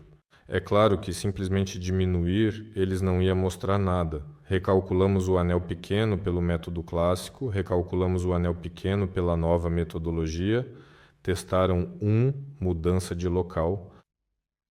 A mudança terminou. Testaram o segundo faz poucos dias. E sim, o novo anel é 30% mais potente. Isso é muito legal. Ainda bem que não começamos a fabricar antes. Na verdade, não precisa mudar muita coisa, porque no geral ele é composto meio monolítico, dá para considerar assim. Só mudou o formato e aumentou 30% de empuxo. Então, quando é que você vai postar NEM? Está em andamento. Em andamento de criação? Na verdade, já tenho o material. Quero embalar bonito, fazer um vídeo com a cronologia dos eventos e uma descrição detalhada do porquê, do que é cada coisa. Então, o propulsor de anel na nossa Nova 2 vai ser eficiente, irado, funcionando 100%. E isso também é muito legal na real, porque aqui no nosso país, propulsores de anel eficientes provavelmente só eram feitos na época da União Soviética. E, aliás, no geral foi constatado que o uso desses propulsores de anel é realmente uma ideia bastante eficiente, porque eles também analisaram só a pá, né? Aliás, eles também testaram sem o anel, não foi mesmo? Inclusive, isso mostra como a comparação foi bem completa, não é mesmo? Naturalmente. No geral, sobre os propulsores de anel, sempre houve discussões no meio da aviação. Para que serve esse anel, afinal? A hélice já é eficiente por si só. Se você pegar uma hélice mais longa, do tamanho da largura do anel, vai dar na mesma. Mas às vezes o anel é necessário simplesmente para proteção mesmo. Pelo menos isso. Sim, pelo fato de a nacela do motor estar dentro da carenagem, você tem uma porta ali do lado, querendo ou não, você acaba colocando um anel em volta dele. E uma carcaça. No geral, tem muitas questões. É preciso proteger as hélices. Proteger as hélices. Se é para proteger, por que não fazer um anel que aumenta o empuxo? Mas será que aumenta? Pela teoria, sim. Mas para quem construiu, não aumentava. Para esses aqui também não funcionava e tinha o peso extra. Por que lidar com vibrações? Muitas perguntas. Mas com esses anéis pequenos, percebemos um aumento de 30% no empuxo. Mais precisamente, 30% em relação àquele anel. Quanto à hélice sem revestimento, no geral é uma boa vantagem. De qualquer forma, o anel era necessário pelo menos como estrutura de proteção, já que também proporciona um aumento no empuxo. Incrível. Serve. Se você colocar hélices na estrutura lá em cima, é improvável que precise de atividades extraveiculares, EVAs. A hélice gira suavemente e não atinge pessoas. E na verdade é mais barato simplesmente fabricar uma hélice, por assim dizer. Mas no Nova 2 isso é impossível. Complicamos um pouco a nossa vida ao escolher um dirigível pequeno, mas ao mesmo tempo também simplificamos. Enfim, nada demais. Está tudo certo. Então, eu sugiro que a gente passe suavemente para as perguntas. Já estamos conversando há 1h20, então ainda precisamos dedicar um tempo para as perguntas. Deixa eu abrir aqui para mim agora. Então, e o Ruslan faz uma pergunta. No início do projeto foi anunciado que a Aeronova é a empresa-mãe e que seria russa. Gostaria de pedir que confirmasse se isso continua assim, mesmo que surjam opções com investidores de outros países. Estamos prontos para fechar uma parte do financiamento. Essa questão é especialmente relevante após a viagem a Dubai. Não, nada vai mudar. A empresa-mãe, aquela que está sendo atualmente financiada pela plataforma atual, continua sendo exatamente a mesma empresa-mãe de antes. Dissemos que ela é russa, mas ainda haverá uma questão importante sobre a capitalização. Em qual mercado isso será feito e qual empresa será, de fato, a beneficiária de todo o lucro principal. Ou seja, a estrutura fundamental permanece, mas o local e a forma de capitalização ainda precisam ser definidos. Enfim, tudo será feito exatamente conforme o planejado. Ninguém está de maneira alguma planejando transferir ativos ou qualquer coisa do tipo para outro lugar. Eu só não posso afirmar com certeza absoluta. Sim, vai ser assim, porque infelizmente isso é impossível. Se for mais vantajoso para nós, por exemplo, abrir uma filial da empresa em Hong Kong, transferir toda a propriedade intelectual para lá, lançar a empresa na bolsa, fazê-la crescer rapidamente e todo mundo ficar rico rapidinho, por que não fazer isso? Mas todo o potencial intelectual naturalmente está aqui.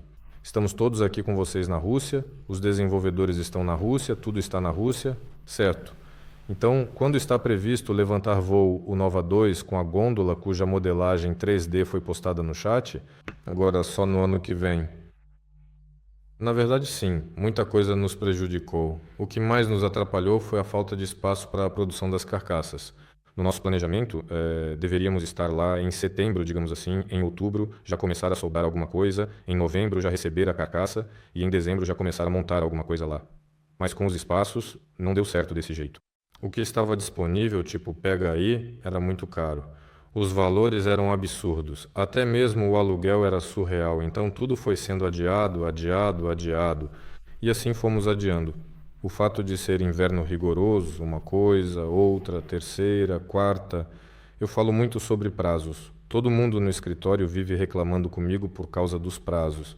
Até agora, a Uliana está sentada atrás da câmera, me mostrando o punho.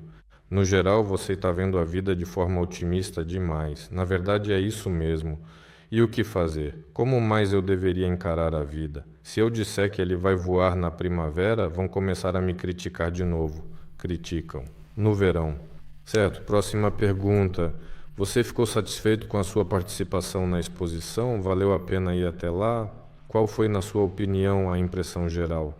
Quero voltar à pergunta anterior. Resumindo, se em dezembro conseguirmos resolver tudo com os espaços, em janeiro vamos instalar o equipamento e em fevereiro já teremos a estrutura, assim como a gôndola. Podemos voar em tamanho real logo de cara? Os punhos já estão voando.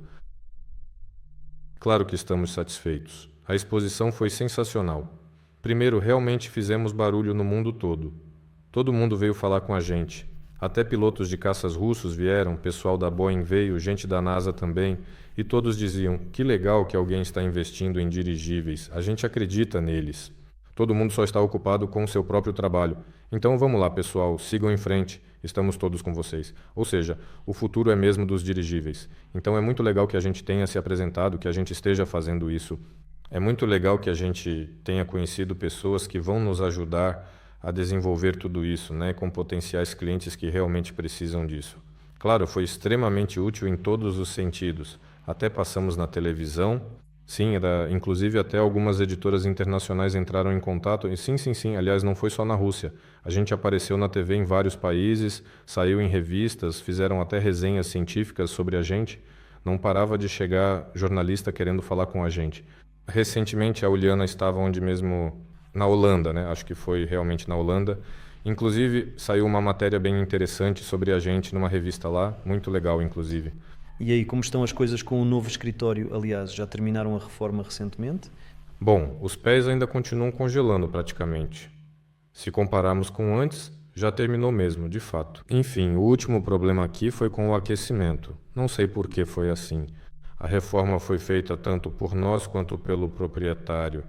Na verdade, a maior parte ficou por conta dele, porque quando escolhemos o espaço, ele estava completamente vazio. Só tinha as paredes ao redor, o chão e o teto de concreto e só. E a gente combinou com ele que sim, íamos alugar. Por isso o preço era tão atraente e tudo mais. Ninguém precisava esperar nada, nem se meter em reformas. Enfim, paredes, ar-condicionado, parte elétrica e tudo mais, o piso... Ele fez tudo isso. Claro, a gente também arrumou algumas coisas por conta própria e todos os prazos foram sendo adiados. Ele também queria entregar logo. Ficava dizendo, em 1 mês a gente faz tudo. Mas no outro escritório já tinham avisado pra gente. Tchau. A gente se mudou pra cá e ainda estava uma bagunça total. Agora parece que está tudo certo. Do lado direito do escritório ainda temos um problema com o aquecimento. Na laboratório tivemos que passar os canos de aquecimento por cima e depois descer. Por causa disso, ficou um desnível. Agora o sistema não circula direito. Daquele lado já tivemos que fazer isso, colocamos uma bomba. Agora precisamos colocar uma bomba desse lado também. O estúdio fica mais perto daquela ala, aqui ainda está frio até agora. Mas no geral, praticamente tudo está pronto. Os instaladores de ar-condicionado terminaram há poucos dias. A parte elétrica também foi concluída recentemente. Antes, quando vínhamos ao escritório, tinha escada para todo lado, alguém serrando, outro soldando, sempre tinha poeira. Agora não tem mais para onde ir, é isso, estamos aqui. Todo mundo está arrumando os móveis nos seus próprios escritórios, aí vem os operários, empurram tudo para o lado porque precisam subir até o teto para mexer na ventilação, ainda está sempre tendo alguma coisa sendo refeita. Por algum motivo eles, foi uma equipe de trabalho muito estranha, para dizer o mínimo. Espero que vocês não estejam assistindo a este webinar, porque ainda tem umas coisas que precisamos que vocês terminem. Mas no geral, as obras já estão quase terminando? Sim, já estamos voltando ao ritmo normal de trabalho, funcionando de verdade. Pelo menos as mesas não estão mais sendo movidas, a eletricidade funciona, tem internet. O servidor, finalmente o centro de computação foi religado porque ele fica na sala dos servidores. Ele mesmo funciona quase como um aquecedor, mas precisava ser resfriado, né? Só ontem à noite conseguimos finalmente ligar o ar-condicionado lá na sala dos servidores, ligamos o sistema de computação.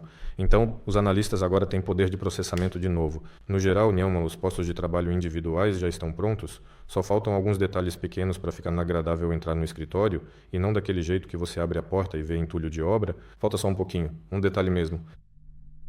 Certo, próxima pergunta. A tecnologia vai ser protegida de alguma forma? Como exatamente vai ser organizada a cooperação? Os componentes críticos vão ser desenvolvidos internamente ou na própria Rússia? Sim, os componentes críticos são as pessoas e o conhecimento, as metodologias de projeto e por aí vai. Isso já está protegido, de certa forma. Aqui, a barreira de entrada é bem alta. Você não vai conseguir... Entrar sem experiência? Um cozinheiro não pode simplesmente pegar um carro e dizer: agora eu tenho um carro, vou fazer igual. Não, cara, não funciona assim. Claro que também é preciso patentear algumas soluções principais, patentear a aparência externa, os nomes, os designs, as principais configurações. Isso tudo faz sentido. E, aliás, a gente ficou animado de novo depois que ontem o Milad encontrou aquele site onde engenheiros da SpaceX anunciaram que vão construir dirigíveis. E a galera dos dirigíveis logo se animou também. Poxa, eles têm grana pra caramba.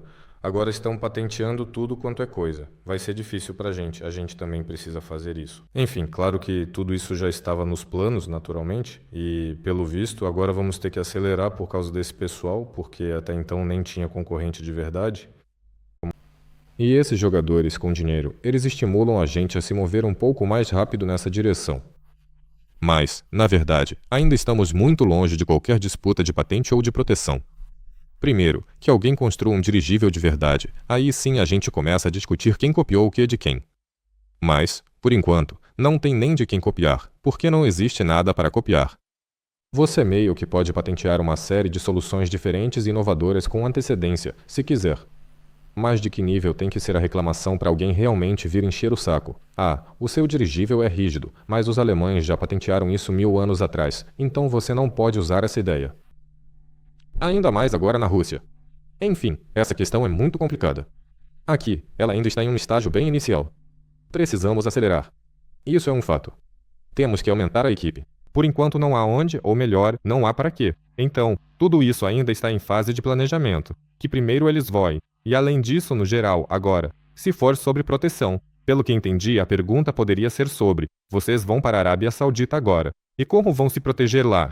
Lá está tudo certo, não há nenhum problema. Tudo é formalizado juridicamente, está claro a quem pertence uma coisa, a quem pertence outra, a quem pertence a terceira. E pelo contrário, algum parceiro grande e importante vai ficar do lado da proteção desse produto ou empreendimento em comum. Não faz sentido para ele tentar tomar isso para si. Ele não tem expertise em uma série de questões. Pelo contrário, para ele faz sentido proteger todo esse negócio. Então, na verdade, isso até joga a favor. A única coisa é que eu acho que vamos nos dedicar mais seriamente à questão da proteção do software em si. Vamos nos dedicar com mais empenho e de forma mais efetiva à proteção dos direitos dos investidores? Acho que essa é a resposta certa. Sim, sim.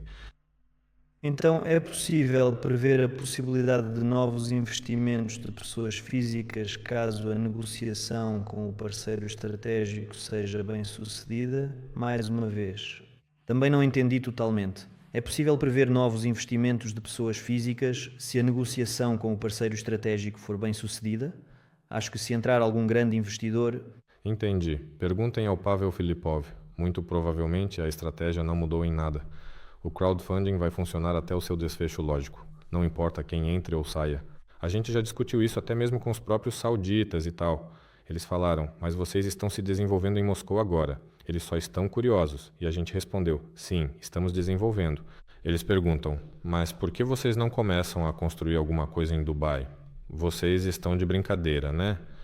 Mesmo que você esteja desenvolvendo algum processo aqui, digamos assim, mesmo que você tenha algum dinheiro, até mesmo um excedente de dinheiro, ainda assim criar direções paralelas é um gasto enorme. Então, mesmo que apareça algum parceiro estratégico para alguma parte internacional desse negócio, ainda temos bastante coisa para fazer juntos, até chegar na autossustentação, por assim dizer. Embora depois ainda possa haver uma expansão maior, por que não? E aí, como está o modelo do Nova 35? Como está o modelo do Nova 35? O Nova 35 acabou de começar sua segunda fase de montagem. O pessoal está montando agora mesmo. Depois do webinar, vamos mostrar em tempo real, ao vivo. Está sendo montado. Eles começaram a montar ele naquele escritório. O escritório começou a se mudar. Tiveram que desmontar tudo. Só agora, mais ou menos, conseguiram organizar os móveis, liberar um espaço para ele. E aí já começaram a montar de novo. Na verdade, eles começaram a montar de um jeito inesperado. Eu nem entendi como foi. Ontem não tinha nada. Hoje também parecia que não tinha. Agora chego lá. Já está metade montado. Fiquei tipo, como assim vocês fizeram isso? Por que não chamaram o Gena? Fico gritando, Gena, Gena! E percebo, o webinar está começando. Enfim, o modelo do Nova 35 já estava pronto naquela época. Agora só liberaram espaço para ele. Estão montando de novo para fazer os testes. Está bonito, claro. Acho que é isso mesmo, realmente. Minhas perguntas acabaram. Vou conferir mais uma vez. Se não tiver novas perguntas, então vamos encerrar. Bom? O modelo do Nova 35 vai nos mostrar claramente a viabilidade e a importância do conceito inovador que o Vadim Vassilievich desenvolveu por tanto tempo. E nós também ajudamos a aprimorar e refinar esse conceito aqui juntos com dedicação. Se tudo for realmente assim como estamos considerando, então nós temos atualmente uma tecnologia de construção de dirigíveis rígidos que provavelmente superem várias vezes a eficiência dos aparelhos do passado, como o próprio famoso e histórico Hindenburg, especialmente em relação ao consumo de materiais utilizados na sua fabricação e operação. Mas levando em conta também que o consumo de material, digamos, a quantidade de eixos por nó, antes eram 5, agora são 2, bem menos. E ainda levando em conta que agora eles são feitos de carbono, ficam ainda mais leves. Então temos um dirigível rígido com propriedades muito mais interessantes. Mais barato, mais leve, mais rápido, mais resistente. Isso é realmente incrível. Dá até vontade de sair da rotina operacional e começar a imaginar como vamos montá-lo, o quão gigantesco ele vai ser. Mas, por enquanto, não é o momento para isso. É preciso construir hangares para ele, resolver um monte de questões. Então, última pergunta. Estamos planejando participar de mais alguma feira? Talvez já tenha alguma em mente onde gostaríamos de participar? Sinceramente, não tenho vontade de participar de nada agora. Só quero ir trabalhar. Porque é legal, é bacana conversar com todo mundo. Uau! Gasta-se tanta energia, não é mesmo? Já temos muito trabalho acumulado aqui, que realmente precisa ser feito com atenção total, sem distrações, pelo menos por uns 6 meses, sem viagens, sem grandes agitações como Dubai e coisas do tipo. E é fundamental focar no que é mais importante, com certeza. Então, pessoal, acho que por hoje podemos encerrar. Quero agradecer a todos que estiveram aqui com a gente. Não esqueçam de deixar alguma reação, comentar, dar seu feedback, dizer que tipo de conteúdo vocês esperam, o que querem ver no futuro. E a gente se vê daqui a 2 semanas. E talvez você comece a postar alguma coisa sobre a microturbina? Sim, posso sim. Aliás, já temos informações muito interessantes sobre microturbinas prontas, vão sair em breve, então fiquem de olho. É uma área interessante e muito promissora. Sim, pessoal, o mercado é tão grande que o de dirigíveis talvez seja até um pouco menor. É engraçado, mas precisa ser feito, também é difícil. Mas felizmente nossos irmãos chineses estão prontos para ajudar. O principal desafio ali é realmente a fabricação.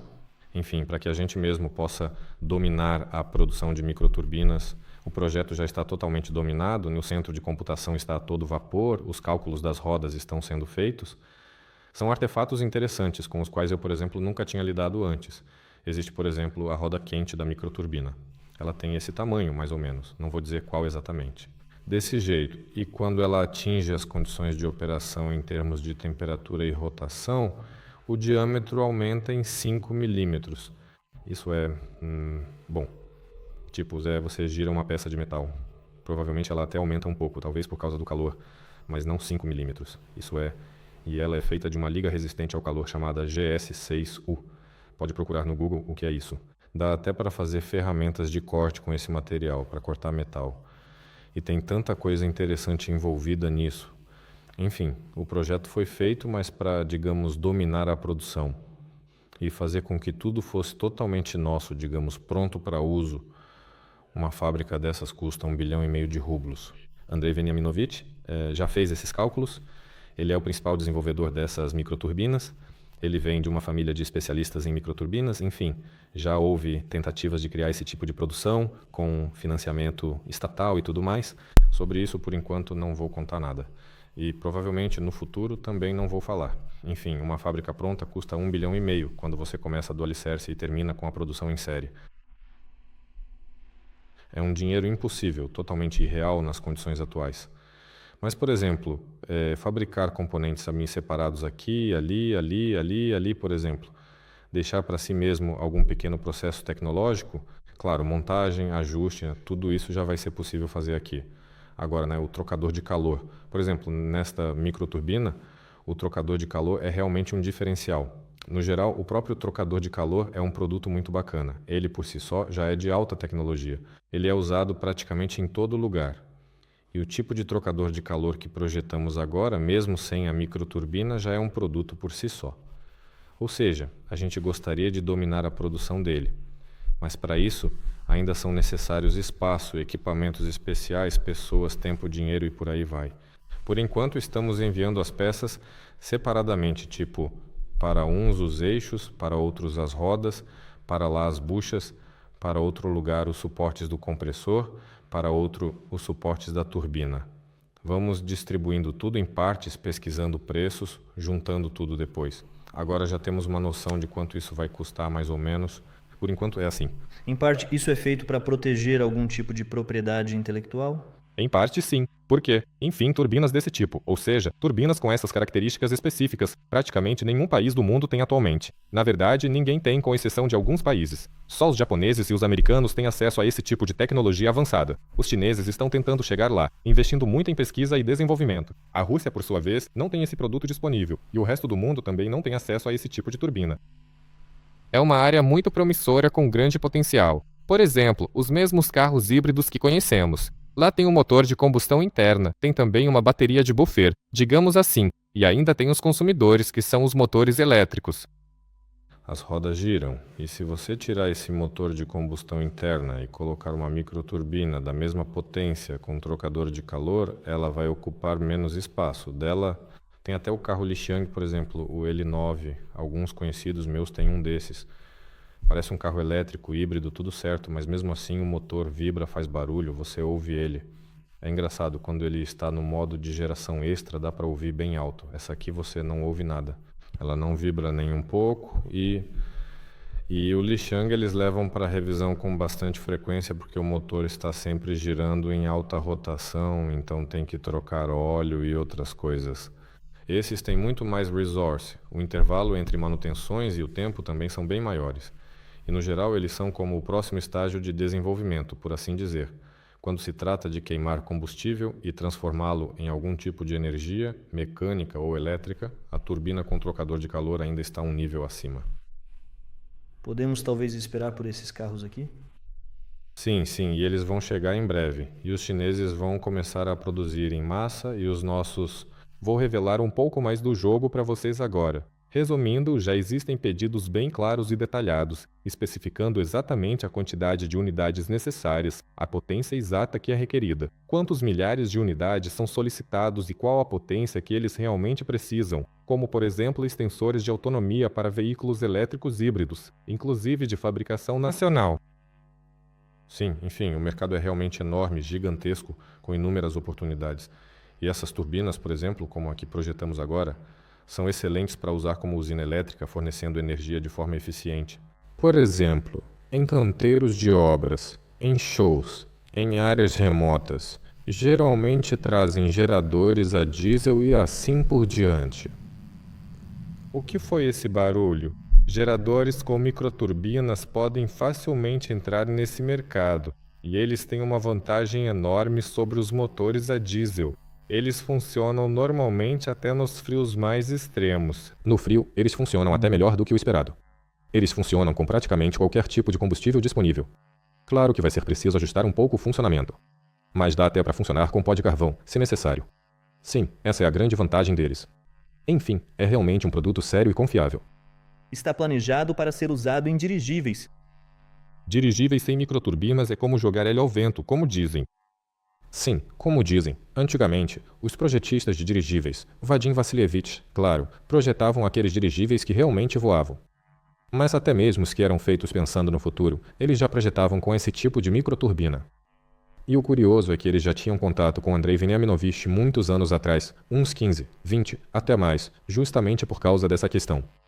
Eles diziam para ele: a gente está projetando um dirigível incrível. Você é o desenvolvedor das microturbinas. Pode ajudar? E ele respondia: posso. Mas me deem dinheiro para a turbina. Poxa, mas a gente também está procurando dinheiro para esse dirigível gigante. Enfim, acabou acontecendo meio por acaso esse encontro no escritório, e a gente entendia que no geral com o sistema de propulsão do dirigível. É complicado, e praticamente ninguém tem isso de verdade. Mesmo assim, aqui na Rússia temos, digamos, alguns desenvolvedores que tentam dominar a produção em série de motores aeronáuticos, mas, no fim das contas, o motor de avião não é a solução. É preciso um motor que gere eletricidade a bordo, porque para o dirigível é melhor ter vários motores elétricos distribuídos e assim por diante. E o que pode gerar isso? Essas microturbinas são soluções modernas. Na Rússia, pelo visto, temos o Andrei Veniaminovich com toda uma equipe. Enfim, Andrei Veniaminovich, precisamos de ajuda. E ele, sem problema nenhum. E assim nasceu a microturbina. Pessoal, uma informação interessante para quem ficou até o final. Essas são cenas pós-créditos para quem ficou com a gente. Vamos nos despedir? Eu ainda queria contar mais um pouco sobre ela. Enfim, essas microturbinas são tecnologias de altíssimo nível, extremamente avançadas e sofisticadas. Existem turbinas enormes de dimensões impressionantes que queimam, por exemplo, combustível gasoso com rotores que chegam a ter o tamanho desta sala inteira. Por exemplo, a Gazprom, em parceria com a Siemens, fizeram para eles mesmos. E assim por diante. Existem turbinas de tamanho médio com alguns megawatts de potência. Existem também para algumas centenas de quilowatts. Essa é a que nós projetamos. Existem ainda menores, menores e menores. E, na verdade, há projetos até de microturbinas desse tamanho, funcionando com um cilindro de hidrogênio. Isso é um desenvolvimento. Ainda não existem de fato. Elas são feitas para uso militar, foram desenvolvidas para isso. Isso foi há bastante tempo. Não exatamente desse tipo, tudo bem. Então, essa, digamos assim, microturbina, que gerava alguns quilowatts de potência constante com um consumo mínimo. Rotações insanas, inacreditáveis. Por causa dessas rotações insanas, toda a parte elétrica fica menor, surgem vários problemas e por aí vai. Enfim, elas podem ser miniaturizadas, ou seja, reduzidas a tamanhos realmente muito pequenos. E, ao diminuir a microturbina, é claro que vão surgir questões e problemas próprios desse novo tamanho. Você pode pesquisar sobre isso e, no fim das contas, chega ao ponto de que elas podem ser integradas até mesmo em telefones celulares. Sério mesmo. Sim, e grosso modo, a densidade de energia delas seria maior do que a das baterias de lítio. Ou seja, você vai ter uma na verdade uma microturbina. Lá dentro, por exemplo, pode ter algum tipo de elemento de combustível sólido com hidrogênio. Ou seja, ela vai ocupar um certo espaço, ter um certo peso, e ainda assim vai gerar mais energia do que... Ou seja, teoricamente, hoje em dia já conseguem reduzir até esse ponto. Tudo é possível, não há limites. A questão é só ajustar a produção. A turbina é um conversor incrível de energia química, que está contida no combustível em eletricidade. Acho que eles estão seguindo o mesmo caminho dos chips de computador.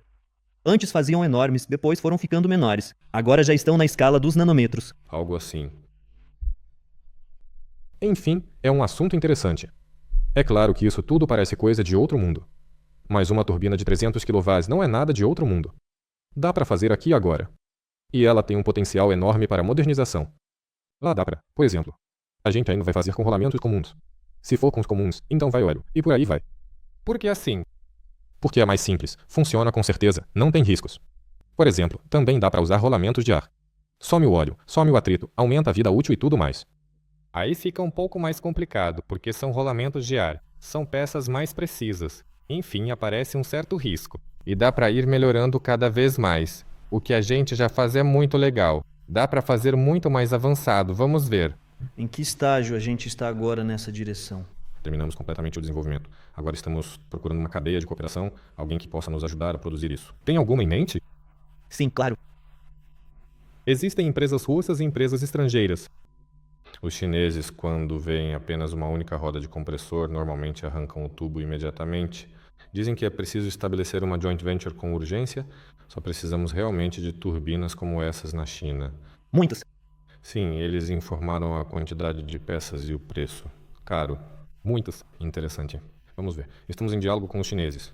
Por exemplo, conversamos com coreanos em uma exposição em Dubai. Existem molas de placa em forma de onda, em forma de anel. São produtos bastante complexos, as vedações. Os coreanos disseram, sim, nós podemos. Essa exposição até nos ajudou com isso, ela nos encontrou. Lá também tem vedações de carvão, várias pequenas coisas, mas também produtos interessantes, né, de alta tecnologia que o Ivan Petrovich não vai fazer para você de qualquer jeito no torno. Estamos avaliando, de maneira geral, o custo total de produção disso. Isso, é claro, é pensando no futuro, em tudo que está por vir. Estamos todos totalmente focados na Nova 2. Ela utiliza o motor, a gasolina Whey Power. Não precisa inventar absolutamente nada ali. O risco é realmente mínimo, pois tudo já foi inventado anteriormente. Só estamos projetando ao redor disso, beleza? É isso aí. Pessoal, estamos em contato com todos vocês. Agora, vamos trabalhar. Sim, daqui a 2 semanas estaremos de volta, então juntem-se a nós. Vamos conversar juntos sobre alguma novidade interessante. Cobrem o Gena pelas novidades. Façam ele postar mais frequentemente. Pode deixar. É isso, tchau para todo mundo. Valeu, pessoal. Muito obrigado e até breve. Solar Group apresenta. Um dia, isso foi um sonho.